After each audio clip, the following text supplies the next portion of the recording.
Israel के PM Netanyahu के आवास पर हमला हुआ है। बता दें, सेगेरा में पीएम नेतन्याहू के घर पर बम से हमला हुआ और यह भी बताया जा रहा है कि हमले के वक्त घर पर नेतन्याहू का परिवार मौजूद नहीं था। हमले की जांच में फिलहाल इजराइल की सेना आईडीएफ जुटी हुई है।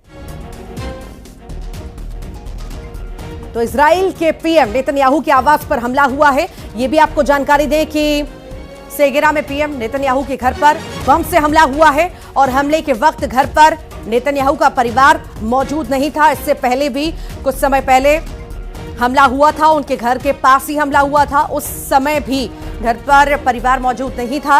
अब फिर से ये जो हमला हुआ है, इसके बाद अलग अलग तरह की प्रतिक्रियाएं भी आ रही हैं और राजनीतिक दल जो है इसकी निंदा कर रहे हैं।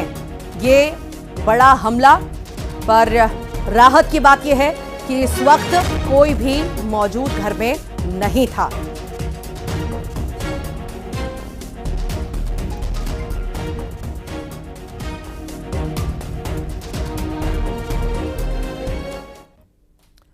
डोनाल्ड ट्रंप के दामाद